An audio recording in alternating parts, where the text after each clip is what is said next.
Good afternoon, I'm Adonis Storr. And I'm Esme Banerjee. And we are reporting to you from Leeds Trinity University. Leeds, West Yorkshire. Known for its outstanding beauty, Yorkshire, located in the north of England, is surrounded by rolling moors so inspirational that they have informed classic literary works for over 200 years. On this segment, however, we will be showcasing the wonderful humans of Yorkshire today.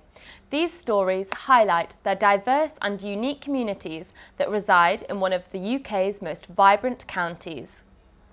In the late 18th century, Yorkshire was the epicentre of the British Industrial Revolution, producing coal, iron, leather goods and fabrics. Bradford-born photographer Ian Beasley has spent most of his life capturing the often overlooked lives of working-class heroes in the north of England. Sundus Abdi spoke with Ian about his work and how he has managed to capture the spirit of West Yorkshire. Well, I would describe myself as a social documentary photographer with a particular connection, interest in the north of England and the representation of the working class. Everybody will tell you I'm a very proud Yorkshireman, and most of my work has been done within that region. I worked in industry when I left school, so I'm the last of my family, really, that's actually worked in industry and then progressed to something else. So I have a very strong connection, and I'd like to think I've got, maybe a bit of an understanding. Are probably the pictures that I'm most known for, that become quite unexpectedly viral. The one of Dolly she was in a psychiatric hospital near Lancaster, and that picture I didn't exhibit for 12 years. I think what that comes back down to is, to some extent, the humanity that's in the picture and the dignity of Dolly, with a heartbreaking story of how ill treated she was by society. You don't necessarily think about that when you're taking the picture, and it's just that it becomes layered with these people's interpretations and people's connection to it. And I photographed the mill when it was working, photographed it when it went into closure, when it became derelict, when it got taken over. So I've been lucky in the fact that I've worked with the mill and the people who've owned that mill for over 40 years, which I think it's such an appropriate place for my work to be shown. At the end of the day, it's a very strong sense of community. It's a strong sense of, to some extent, tolerance, acceptance, and a sort of pride of where you're from. Some really impactful images from Ian there. Now, as the world moves towards a more sustainable future, our Yorkshire region is no different, with progressive efforts being made across the county to make that happen. Huddersfield local Megan Pogson is the Student Sustainability Architect for the University of Leeds. Her passion for environmentalism and sustainability has spearheaded her position into leading this initiative, with the hope of inspiring others to do the same. Our reporter Drew Ashmore caught up with Megan to find out more. I grew up in the Yorkshire countryside and was exposed to nature and wildlife from a really young age, and that's kind of instilled in me a need to protect our local and global ecosystems. And then I followed that up by studying conservation science in my undergrad at university and really gained a scientific understanding of environmental sustainability. Also, while coming to realise that sustainability is more than just the environment, it's also the social impact, and my role as a student sustainability architect now is really synthesising the environmental and the social aspects of sustainability, which is why I'm super passionate about it. I'm basically running a student engagement campaign to boost engagement post-COVID, because we have seen some drops in engagement. Obviously, students form a massive proportion of Leeds City's population, so if you want to get a city involved in an initiative or a new idea, then students are a great place to start because they're super open-minded, and also, young people are the future, and it is important that we do instill in them this importance of active travel, importance of reducing our carbon footprint, and just a general love of in terms of the bike hub cycling, because that is something that has brought me real joy. Drop into the bike hub, it's not just for students, it's for the local community as well. We've got some super friendly faces that are always around to help, and you can visit our website or the Leeds University Sustainability social media. Well, that is such a great initiative. Now let's turn our attention to some sport. Cricket has been an integral part of Yorkshire culture for centuries. However, it's got a bit of a reputation for being exclusionary, and one local cricket club is determined to change that. After one woman lost her son, the club set out to create a more inclusive team over the summer. Our reporter, Charlie O'Brien, went down to St Chad's to see what was happening. I've never played cricket in my life. And I've driven past St Chad's probably thousands of times throughout the years, and about 3 or 4 years ago I was looking over and I thought, oh, I'll give that a go, and the rest is history. I've never left. So Chad's is very much a family affair for us. So there's me, my wife, our now 7-year-old, and there was also Nathan. So Nathan had a physical disability and used a communication aid to speak with. But Nathan came to all of the games. He came to watch his sister train. He came to watch me and the women's team play. He was our biggest supporter. And he said to Paul, the chairman, one day, can I join one of the teams? And Paul just said, well, where there's a will, there's a way. So Nathan passed away last year at the age of 26. And since then, we've decided we're going to continue this pursuit in Nathan's memory, but also to honour his life, in which he spent really fighting for the rights of people with disabilities. We just want to welcome everyone from around Leeds with a disability and say, look, it's an open, inclusive club. Everyone is welcome and there's always something to do. Now, not all of us are built of the strong stuff it takes to spend our Sundays getting bruised, mud-soaked and exhausted. But some could say it's part and parcel of traditional Yorkshire grit. But it's not just for the men. From the muddy pitches at Moulton to the manicured lawn at Twickenham, Morwenna Talling now plays for Rugby Union for England, paving the way for Yorkshire women on the international sporting stage. Megan Clibbens spoke with Talling about her experience of the game and growing up in Yorkshire. Who wants to be? Who wants to be? A sycamore girl! A sycamore girl! Who wants to be a sycamore girl? Not like a golden West Park Rowan. Who wants to be a sycamore girl? It was actually quite good. I think there wasn't really too many challenges when I was younger because my brothers played at Moulton and Norton, and they already set up a women's and girls section, so that was really cool. But I think as I got older, the numbers dwindled a little bit. The challenge there was to try find a new club that had numbers that allowed us to play week in, week out. I think just how I was brought up, and even I think when I first started, started with football, even in that I think I still had that grit to just work hard.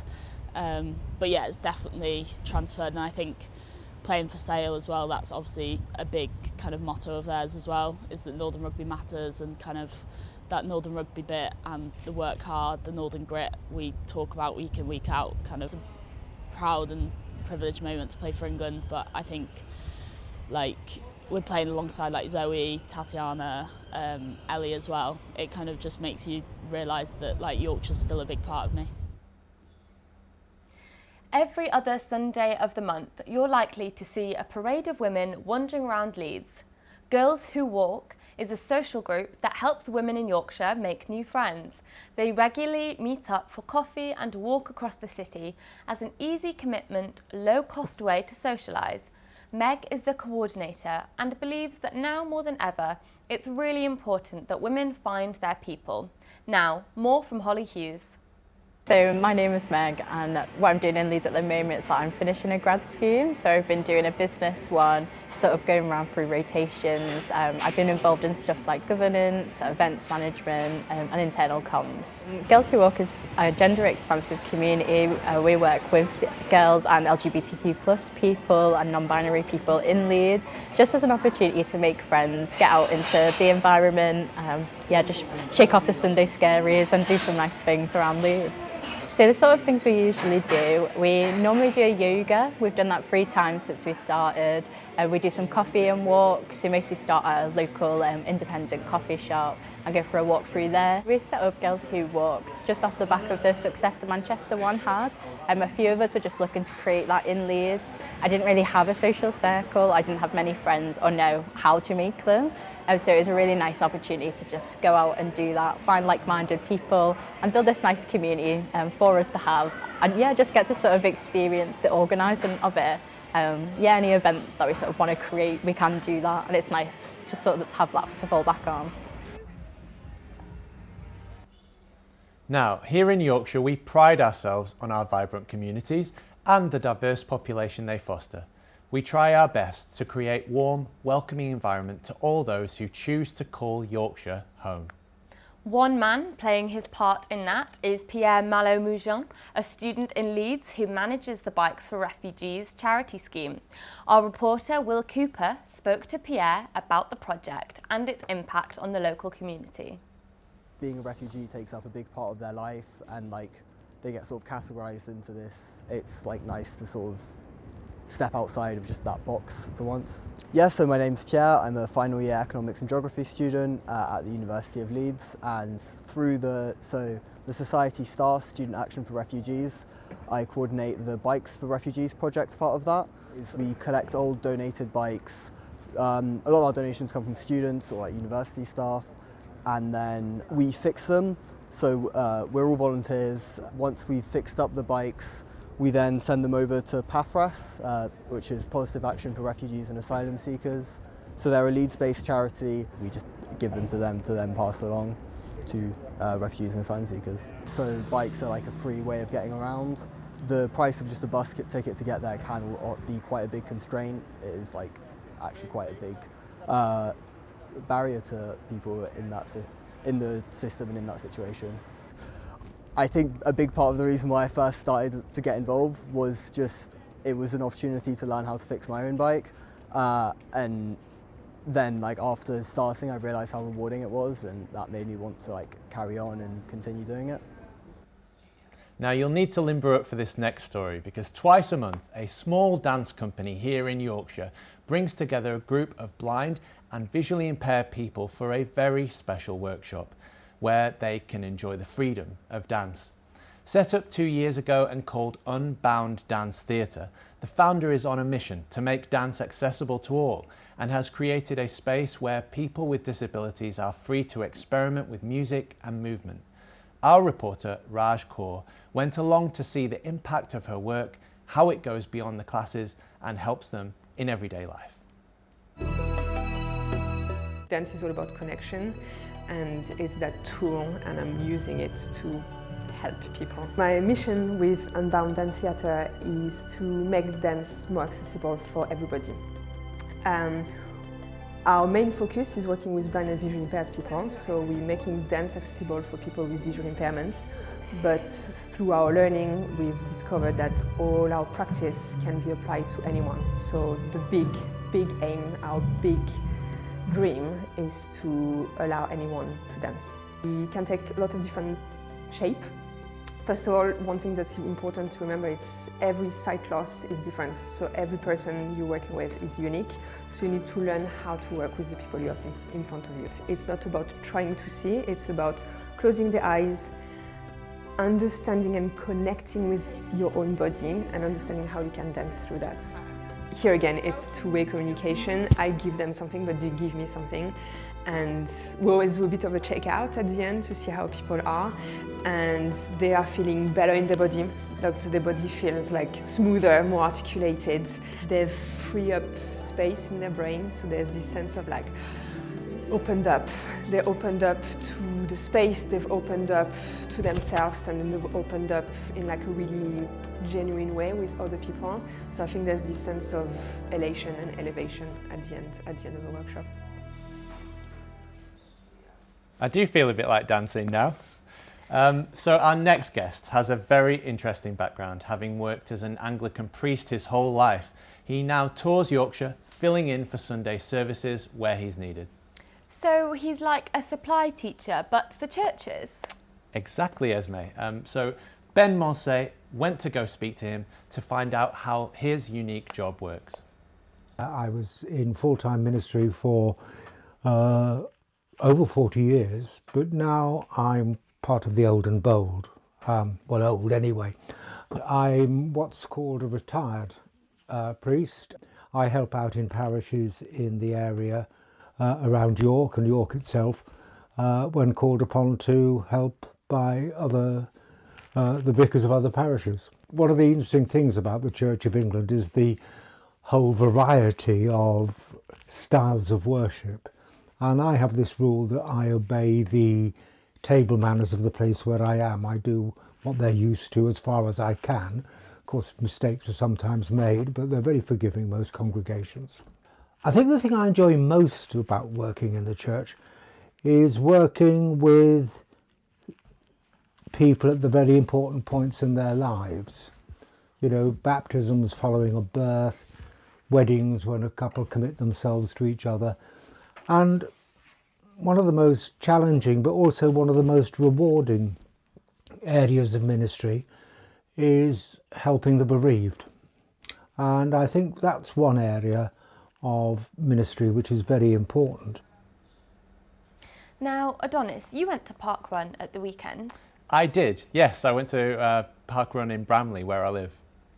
And what exactly is Parkrun? Well, good question, Esme. So Parkrun began as a timed 5-kilometre run in a park in London about 20 years ago and is now a global phenomenon. In fact, wherever you're watching across the globe today, there is probably a parkrun near you. I spoke to Bramley Parkrun event director Jean Hollins to find out more. I'm more than happy with being a run director. For me, it's about putting on the event every week, making sure, we've been doing it for 9 years, but it's a great community event. Regularly about 160 people come to Bramley every week, regularly about 25-30 volunteers as well. And volunteers are what make Bramley Parkrun. We have totally anybody, retired people, people that are pregnant, everybody comes. Some run it, some walk it, some do a bit of mixture. Yeah, you're going to get your fast runners who can do it in 20 minutes. I won't ever do it in 20 minutes.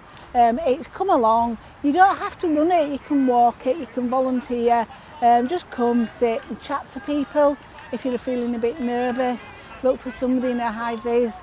It's raspberry, but people call it pink. Just come along, chat to some of the volunteers. As I say, we've got some lovely marshals at Bramley. And just come along. Now, let's turn our gaze towards the Leeds music scene. How does an up-and-coming musician traverse the modern music industry, and what difficulties do artists face?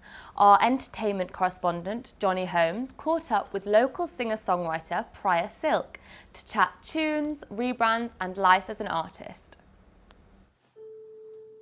I was in a charismatic evangelical church, so there's a big, heavy musical centrepiece with the service. I found out through the church there was an opportunity to play piano and to start being part of a worship. One day I sat down at the piano and I started playing chords that weren't to do with worship music, and that was really fun. I started life as Eleanor Joy, and I was really proud of putting my music under my real name. I think as I developed and as I grew and as I've had the chance to develop songs and narratives that are very different to what I was writing earlier on, I learnt that I didn't feel connected to my own name as an artist anymore. Priya Silk really hit me. My grandaunt's married name is Priya, and I was like, oh, it's a nice link. And I really like the term silk. Silk means the Queen's counsel. There's definitely a particular struggle with being a woman in music, and that's not new news to anybody. But I think it looks different than people expect. In my situation, I was part of a group of local women that were being stalked, and there's a lot of fear that you're going to be the next one of being a victim of this violence, where your male counterparts might not have that.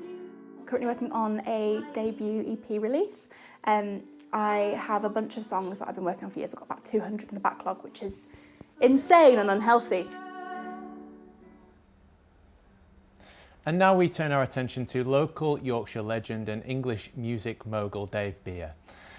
He's rose to notoriety in the early 90s. Infamous for his anti-establishment rhetoric, Beer has been hosting and promoting the UK's oldest club night, Back to Basics, for around 34 years. Our reporter Courtney Brady caught up with him to hear his version on what motivated him to start the club night back in 1991. Why we started Back to Basics was kind of a backlash against what was going on. I mean, it's kind of crazy now when you think about it 33 years later, you know, it's like, because the rave scene, we'd been involved in that since about 87. I'd been in America, accidentally come across places like Paradise Garage, and I heard all this music because it was the only place open when we went late at night, because I was a roadie. So after the gigs, we'd have to find somewhere to go, and the only places were like these black gay clubs that were playing house music, you know, and I kind of dug it because I loved the electronic kind of drum machines. So when we came back to England that year, we'd one year, 87, and somebody said, we got to the Hacienda, and I was like, why do you want to go there? You know, it's empty, so he's dead. And they went, no, there's this new night. So we went over, and then it was like, wow, what was going on here? You know, like Acid House had really just blown up, you know, like it was just on the cusp of really going crazy. I had to find a place within this movement, because it was like, it was just too exciting. It was more exciting than anything I'd ever come across before in my life, and to this day, you know. But everything ever since has been, never come close to that, you know. I mean, the entire country was partying. Moving across now to the Calder Valley, our next guest, Hannah, is paving the way for women and breaking down barriers in a male-dominated industry. After making the leap to take over the butcher shop last year, the business has gone from strength to strength and is now run entirely by women. Our reporter, Anna Barnes, went to speak to her to find out more. I started this with very little knowledge of butchery. I had basic anatomical knowledge from biology and also from like farming, I guess, in general. But actually learning a new skill and being able to pick it up quite quickly, I didn't expect that to happen as quickly as it did, and I've been really pleased about that. But I think because I'm so interested in it, and I feel like it's my calling in life, to be honest, I feel really fulfilled by it. I think it's been easier to learn than I expected. I'd known the previous owner of the shop for a long time. He was a family friend. My brother actually worked here for a long time. And he said he was wanting to sell the shop, and it kind of came at a good time when we were thinking of moving back home to the family farm.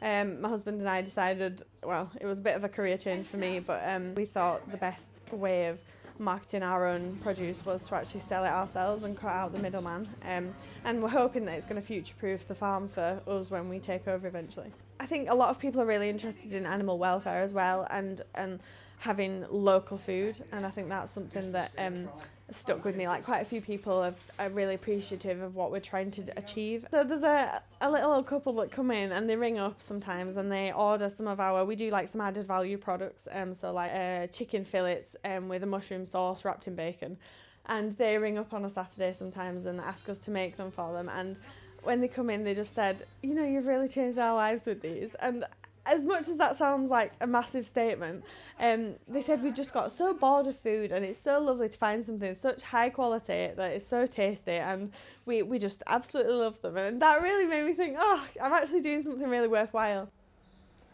Such a lovely story there from the heart of Yorkshire.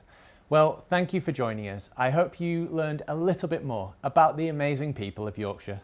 We hate to see you go, but stay tuned for the rest of the show and get a glimpse of more stories from around the world. I have been Esme. And I'm Adonis. Thanks for watching. Goodbye. Goodbye.